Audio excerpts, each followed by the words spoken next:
gente, tudo bom? Tô aqui trazendo mais um vídeo para o nosso canal e hoje eu vou falar um pouquinho sobre o sarampo. Mas antes, eu queria pedir para vocês se inscreverem no canal e dar o seu like, ok? Vamos lá! Então vamos iniciar o nosso bate-papo aqui. Eu trouxe para vocês um slide e eu vou dividir esse vídeo em duas partes para não ficar muito longo. Então, na primeira parte, eu vou estar trazendo para vocês algumas informações básicas a respeito do sarampo. A definição, as manifestações clínicas, para vocês saberem o que é a doença. E na segunda parte, a gente vai trabalhar com a definição de caso suspeito de sarampo e as medidas de controle, O que a gente deve fazer diante de um caso suspeito. Então, vamos começar. Então, o sarampo é uma doença viral, infecciosa, aguda, potencialmente grave, transmissível. É uma doença extremamente contagiosa, tá? E bastante comum na infância. O agente etiológico é o RNA vírus pertencente ao gênero Morbillivirus da família Paramyxoviridae. E o único reservatório é o homem. O modo de transmissão. Ele ocorre de forma direta por meio de secreções nasofaríngeas expelidas quando a gente fala, espirra, quando a gente tosse ou até mesmo respira. Por isso, a elevada contagiosidade da doença.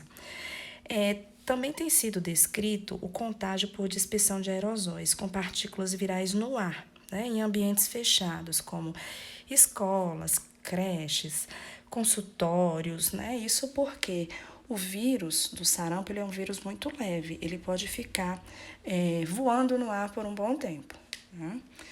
O período de incubação da doença geralmente é de 10 dias, mas ele pode até variar de 7 a 18 dias, Mas geralmente são 10 dias desde a data da exposição até o aparecimento da febre.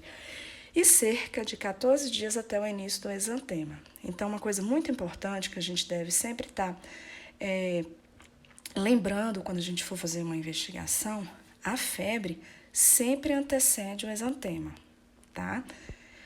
O período de transmissibilidade da doença inicia-se de 4 a 6 dias antes do exantema e dura até 4 dias após o aparecimento.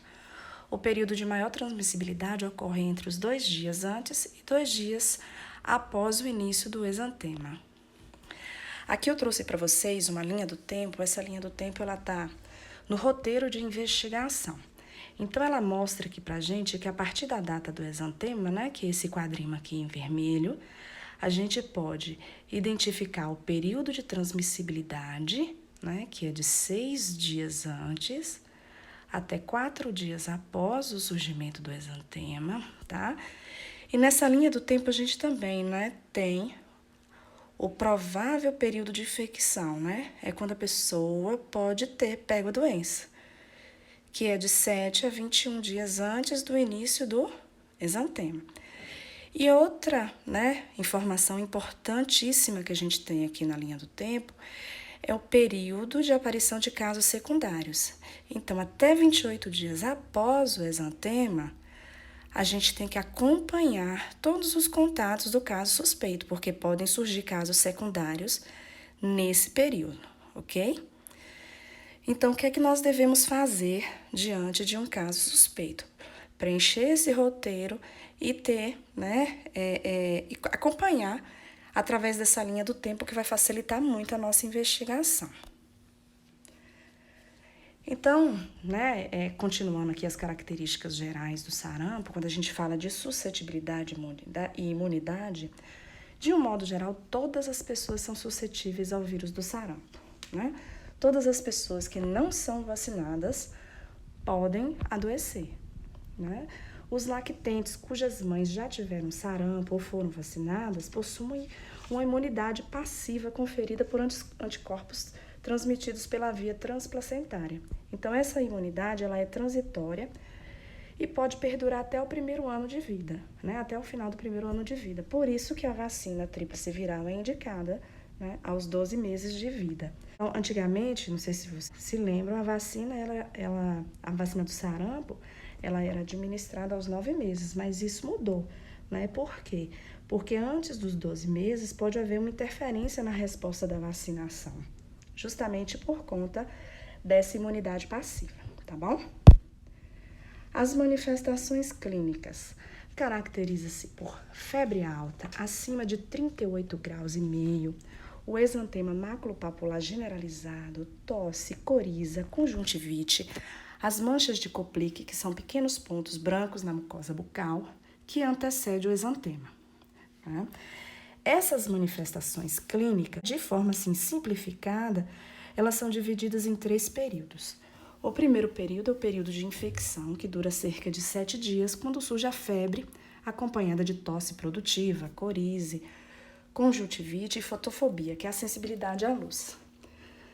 Do 2º ao 4º dia desse período, surge o exantema, quando se acentuam os sintomas iniciais.